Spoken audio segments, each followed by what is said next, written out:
Oi pessoal, que bom estar aqui com vocês. Olha, a partir de agora nós vamos começar a falar do FGTS, aquela parte conceitual, tudo muito genérico, ficou um pouco para trás. A partir de agora nós vamos começar a entrar em detalhes teóricos, tá? Por enquanto só está sendo possível a gente falar de conceitos teóricos, por mais que eu tenha mostrado algumas coisas práticas da tela, da guia rápida ou da própria guia em si, nós ainda estamos privilegiando a parte conceitual, a parte teórica, porque isso vai ser imprescindível para que quando você chegue na hora de utilizar efetivamente o FGTS digital na prática, você saiba o que é que está por trás daquela aparente simplicidade, tá? Como vocês já sabem, no começo é muito importante, eu peço que você encaminhe esse vídeo, por favor. Se você não é profissional de contabilidade, eu peço que você pare, ou mesmo sendo profissional de contabilidade, eu queria que você ajudasse e encaminhasse esse vídeo para quem você sabe que provavelmente pode vir a ter interesse, principalmente a partir de agora, onde nós vamos falar de coisas muito mais detalhadas do que anteriormente. Ok? Estou contando com isso, seja bem-vindo e vamos contando nuvens.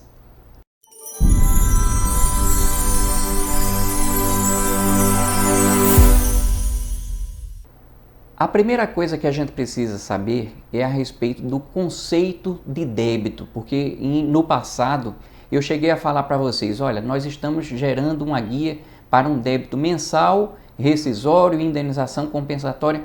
O que é que seria o conceito de débito? O conceito de débito simplesmente é aquela obrigação de recolhimento oriunda da remuneração, dos dados de remuneração que representam base de cálculo de FGTS, e o FGTS, por consequência, torna-se uma obrigação.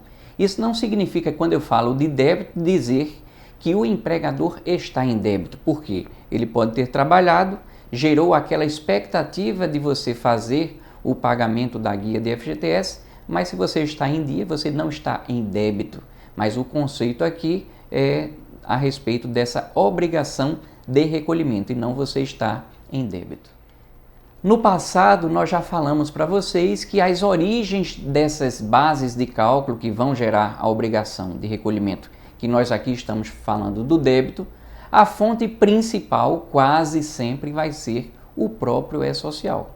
Nós já falamos o quanto que a repercussão do que você promove de informação, de exclusão, de retificação, de adição no âmbito do E-Social termina refletindo no ambiente do FGTS digital e traz, por consequência, os valores devidos de FGTS.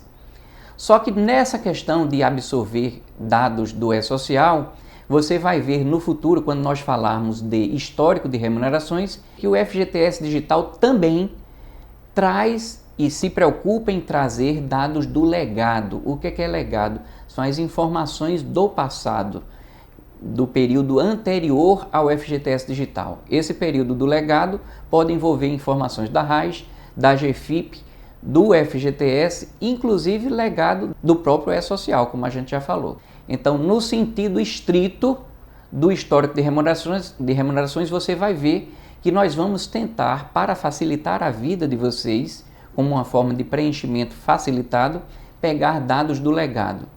Os dados do legado podem servir para outros propósitos também, mas isso não faz parte do objetivo nesse momento.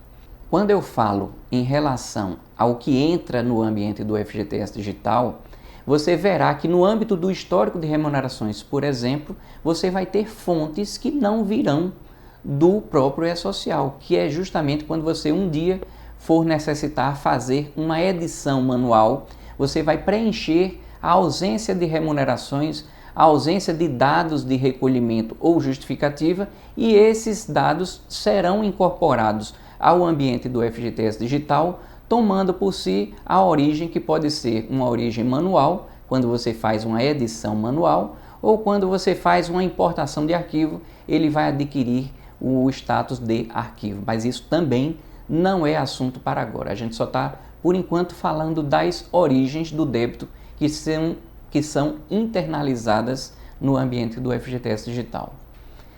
Além dessas principais que nós estamos falando, você vai ter outras fontes, que elas são fontes que vêm fora do que é informado pelo empregador, que seriam as notificações de débito, e no futuro vocês vão entender que essas notificações de débito, juntamente com a regulamentação que está para acontecer aí nos próximos momentos, brevemente, você vai ver que as notificações elas vão sofrer algum tipo de modificação. Você hoje em dia talvez esteja ou não acostumado com as notificações atualmente existentes, que seria a NDFC.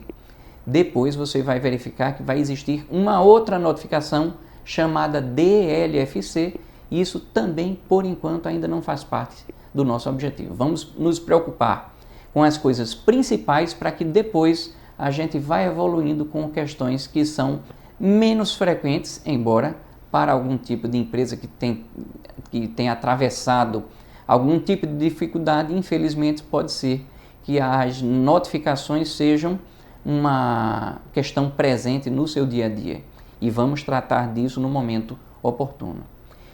Existem débitos também que entram no FGTS Digital que não são oriundos nem das notificações e nem dos legados do E-Social e do próprio E-Social, seria os dados da indenização compensatória. Por quê? Você verá que a própria indenização compensatória ela não vem informada no ambiente do E-Social, ela é calculada no ambiente do FGTS Digital. Então, nesse ponto, a origem é do FGTS Digital para o próprio FGTS Digital. Quando nós formos falar de histórico de remunerações, você vai verificar um pouco melhor essa questão da internalização dos valores para disponibilizar os valores devidos de indenização compensatória. Vamos agora falar de conceitos de FGTS mensal e rescisório, lembrando que no ambiente do FGTS Digital você vai ter aquela facilidade que nós já falamos de agrupar os débitos de FGTS mensal e rescisório. Quando nós falamos de FGTS mensal, é aquele FGTS que normalmente vence no dia 7 do mês subsequente. Nesse momento que eu estou gravando, o vencimento é o dia 7, mas pode ser que no futuro o vencimento venha a acontecer de forma uniformizada junto com os demais tributos no dia 20, mas isso é uma coisa que nesse momento da gravação ainda não está sedimentada, por isso que eu estou falando o vencimento no dia 7. Segundo o artigo 15 da Lei 8.036/90, para os fins previstos nessa lei, todos os empregadores ficam obrigados a depositar até o dia 7 de cada mês, em conta bancária vinculada, a importância correspondente a 8% da remuneração paga ou devida, inclusive em relação ao mês anterior, a cada trabalhador, incluídas na remuneração as parcelas que tratam os artigos tal e tal e tal, gratificação de Natal e outros itens que estão contidos no conceito das remunerações que deverão integrar a base de cálculo do FGTS. Quando nós falamos que o vencimento de um FGTS mensal, ele normalmente vence no dia 7 do mês subsequente, é importante, e vocês já estão atentos a isso, vocês já estão acostumados, que quando o vencimento coincide com um dia não útil, o vencimento termina sendo antecipado para o dia útil imediatamente anterior. O que é dia não útil? Dia não útil seria o sábado, o domingo e todos os feriados nacionais e os feriados bancários divulgados pelo Banco Central do Brasil. Aí nesse momento você pode pensar, poxa, mas vem cá. No passado, Paulo Tellino chegou a falar para mim que foi adotado o Pix. E o Pix eu já ouvi falar anteriormente também, que ele é 24/7. Ele trabalha 24 horas por dia, 7 dias na semana, de forma que você pode fazer com que esse procedimento aconteça independente de qual dia vai acontecer. O que é que vai acontecer? Isso, por enquanto, ainda não vai refletir, e eu nem estou garantindo que vai refletir, porque isso não depende de mim, mas filosoficamente o vencimento do FGTS continua sendo antecipado quando ele termina coincidindo com um dia não útil. Por que isso acontece? Porque existem as questões legais que fazem com que o vencimento ainda precise ser antecipado. Se um dia a legislação modificar, obviamente o FGTS Digital já vai estar pronto para agir dessa forma, sem necessitar fazer a antecipação do vencimento do FGTS. Vamos agora fazer uma analogia entre os tipo-valor. Tipo-valor você verificará que é uma identificação dada pelo E-Social a depender da quantidade de informações que você coloca lá no E-Social. Daqui a pouco a gente vai tratar dos temas que envolvem um monte de coisas, que envolvem tabelas, envolvem a remuneração. Um consolidado das informações vão gerar o entendimento de se aquele FGTS vai ter o tipo 11, 12, 13, 14, 15. Então, como você pode ver a partir de agora na sua tela, os tipo-valor do E-Social, tipo 11 seria do FGTS, 12 do FGTS do 13º salário, 13 do FGTS dissídio, 14 do dissídio do 13º salário, 15 do aprendiz ou contrato verde-amarelo, 16 13º do aprendiz ou contrato verde-amarelo, 17 dissídio do aprendiz contrato verde-amarelo, 18 dissídio do 13º do aprendiz contrato verde-amarelo, 19 que seriam os avulsos, o FGTS dos avulsos não portuários, aplicável apenas ao trabalhador sem vínculo. Lembrando que quando nós falamos do conceito de empregador, não sei se você lembra, nós chegamos a comentar que o conceito do empregador, do usuário, ele estende um pouco mais. Por quê? Porque muitas vezes você tem a responsabilidade e a necessidade de fazer o pagamento do FGTS, inclusive de trabalhadores que não pertencem ao seu quadro de funcionários. Existem outros tipos-valor, se você tiver a curiosidade, você vai notar que existem alguns outros tipos-valor que não foram citados aqui. Por quê? São os tipos-valor do empregador doméstico, que, como nós já falamos anteriormente, eles estão fora do ambiente de gestão de guias do FGTS digital. No futuro, pode ser que o empregador doméstico venha a ser incluído não para gerar suas guias, mas sim para promover algum tipo de parcelamento, mas isso também ainda é muito precipitado. O FGTS digital está cuidando primeiramente de uma situação mais emergencial para depois evoluir com algumas situações que também são muito importantes e desejáveis que estejam contempladas no ambiente do FGTS digital. Quando eu citei para vocês essa questão de todos esses tipos-valor, esses tipos-valor eles são normalmente associados ao valor do FGTS mensal, que tem aquele tipo de vencimento. Juntamente com essas informações, você vai ter a competência anual, que envolve os débitos do 13º salário, que vencem juntamente com o mês de dezembro. Nesses débitos, nessas informações prestadas na competência anual, ele vai abranger a segunda parcela do 13º salário ou o valor integral no caso de não ter havido qualquer adiantamento. Eu não sei se algum de vocês já mexeu no módulo do E-Social doméstico, que é bem simplificado. Você vê claramente que lá existe uma folha específica do 13º salário, onde você vai ter a informação do 13º salário, e se você tivesse feito algum tipo de pagamento adiantado, que no caso do pagamento da primeira parcela, a obrigação legal é de você pagar até o dia 30 de novembro, você observa que quando chega na folha específica do 13º salário, ele faz uma determinada composição de forma a pegar o valor total devido, abater o que estava recolhido antecipadamente e a partir dali ele joga para a folha de dezembro os valores devidos de FGTS.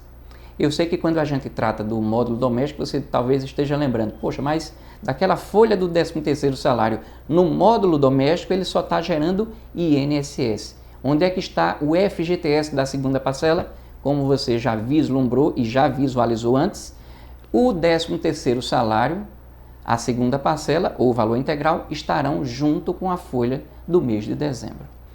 Não entram nessa definição os valores de adiantamentos de 13º salário. Por quê? Porque estes são informados e entram na apuração dos meses em que foram informadas tais remunerações.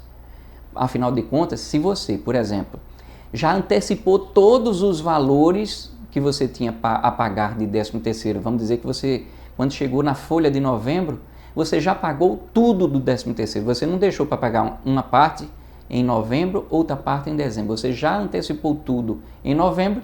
Se você já antecipou tudo, você vai ter um efeito nulo para você incluir na folha de dezembro algum tipo de valor residual a pagar. Por quê?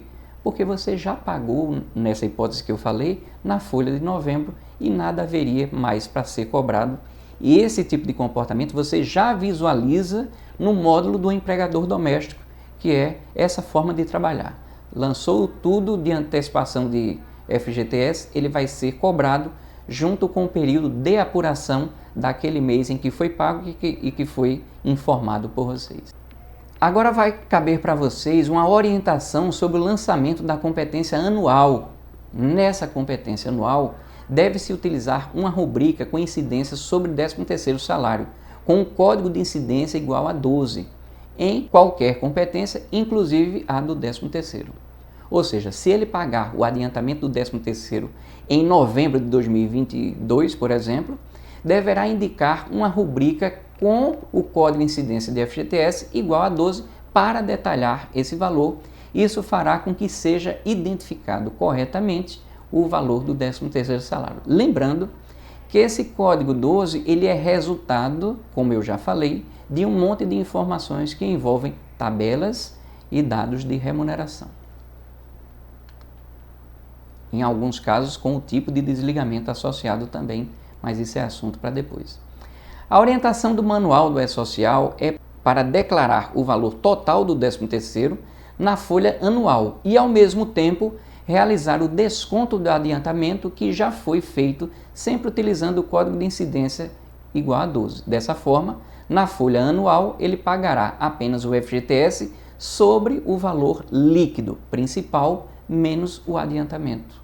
Isso daí você visualizará no momento oportuno, numa questão em que nós tratarmos praticamente dessas informações, como são prestadas no E-Social, como elas repercutem no ambiente do FGTS Digital. O que a gente falou de uma parte conceitual aqui, vocês verão mais tarde. Quando nós falamos que o FGTS mensal, ele normalmente vence no dia 7 ou no dia 20, o que é que acontece? Em algumas situações ocorrerá que o vencimento virá antecipado. Isso ocorre quando os TP valor mensais estiverem contidos e associados na mesma competência, ou seja, naquele mesmo mês, para determinados tipos de desligamentos, e este pode vir a ter um vencimento antecipado a depender da data de desligamento. Que história é essa de ter um vencimento antecipado? Será que isso é uma inovação do FGTS Digital? Vamos verificar o que já existe no artigo 18 da Lei 8.036/90. Artigo 18 ele diz assim, ocorrendo rescisão do contrato de trabalho por parte do empregador, ficará este obrigado a depositar na conta vinculada do trabalhador no FGTS os valores relativos aos depósitos referentes ao mês da rescisão e ao imediatamente anterior, que ainda não houver sido recolhido. Olha esse detalhe. E ao imediatamente anterior que ainda não tiver sido recolhido, sem prejuízo das combinações legais. O que é que isso significa? É que quando você faz o pagamento dos valores devidos de FGTS, aquele último que é o do encerramento do contrato, tem que estar tudo pago naquele momento. Por quê? Tudo tem que estar pago para que efetivamente o trabalhador consiga sacar tempestivamente os valores que lhes são devidos. E nesse caso, aquele FGTS mensal, você vai vislumbrar daqui a pouco, você vai visualizar daqui a pouco, que a depender do tipo de desligamento, a projeção do vencimento do FGTS mensal, que hipoteticamente poderia ficar para bem depois, ela superaria o prazo do FGTS do próprio mês. E isso não pode acontecer de você fazer um pagamento do mês da rescisão, daquelas parcelas rescisórias, num prazo e esperar o mensal vencer depois, para que só depois o trabalhador saque. Não. Naquele momento, todos os valores têm que estar devidamente depositados e esse conceito é utilizado inclusive em outras situações que envolvem, por exemplo, inclusive o parcelamento, mas também isso não é assunto para agora. Quando é que ocorre o vencimento antecipado do FGTS mensal? Quando os desligamentos com saque imediato no prazo maior de 10 dias, o FGTS mensal não pode aguardar para ser quitado no dia 7 ou no dia 20, né, se vier a ser mudado. Então, nesse momento, o débito rescisório, se ele for anterior ao vencimento do mensal, aquele débito mensal já vai ser entendido pelo E-Social e já vai ser reportado ao FGTS Digital como um débito que vai precisar ter um vencimento antecipado, aquele vencimento que hipoteticamente poderia ficar para o dia 7. Vamos entender quais tipos de desligamento podem ensejar um vencimento antecipado do FGTS mensal.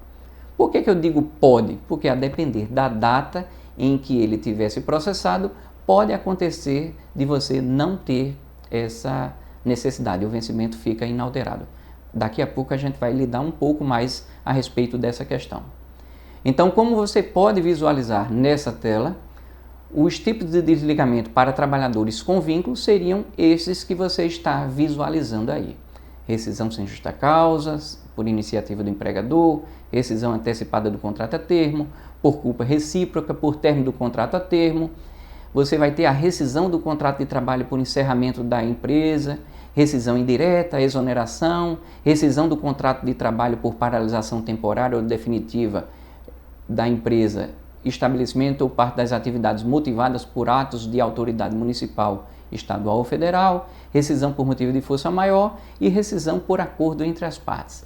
Quando o E-Social identifica essa situação, nessa comunicação com o FGTS Digital, nós vamos verificar que, a depender da data em que se processe o desligamento, pode ser que o vencimento venha a ser antecipado. Daqui a pouco você vai entender muito melhor essa questão. Existe uma analogia de vários desses tipos de desligamento dos trabalhadores com vínculo. Nós vamos ter o equivalente para os trabalhadores sem vínculo. Você vai ter a exoneração do diretor não empregado sem justa causa, o término de mandato do diretor que não tenha sido reconduzido ao cargo, exoneração do diretor por culpa recíproca e também por falência, encerramento ou supressão de parte da empresa. Então, para cada um desses códigos, quando você olha para o lado esquerdo, comparando com alguns tipos de desligamentos do trabalhador com vínculo, você vai ver que existem algumas analogias do tipo de desligamento em relação a essa natureza que faz com que o trabalhador tenha aquela expectativa, aquele direito subjetivo a receber de forma antecipada os valores do FGTS. Eu nem estou aqui falando de saque aniversário porque são coisas que vão fugir ao tema quando ele vai optar, o trabalhador opta por um saque aniversário. Eu não estou falando disso agora para não complicar essa situação. Então, quando você tem esses tipos de desligamento, ocorre subjetivamente um direito por parte do trabalhador de ter e reaver os valores que lhe são devidos de FGTS de forma integral. Tudo tem que estar recolhido no momento do seu desligamento. A rigor, deveria estar sendo pago a todo vencimento, né? Cuidado para você não pensar que nessa frase que eu estou falando, está dizendo, Paulo Tellini falou que não, basta eu pagar tudo quando o empregado sair. Tem algumas empresas que têm até esse costume, mas, rigorosamente, cada vencimento ele tem que ser pago no prazo legal, sob pena de a empresa poder ser ou não autuada no futuro. Foi muito bom estar com vocês, espero ter o feedback. Se você estiver gostando, compartilhe, inscreva-se no canal, faça o comentário. Se você tiver o interesse de receber numa lista de transmissão, eu não sei se vai ser por e-mail ou se vai ser pelo WhatsApp, se vai ser pelo Telegram. Se você tiver interesse, por favor, manda um e-mail para esse e-mail que você está visualizando aqui embaixo. Informa também o teu número que aí eu vou cadastrar, se você tiver interesse em receber algumas informações a respeito do FGTS, tanto na parte prática como na parte teórica. Foi muito bom estar com vocês e eu sigo contando nuvens.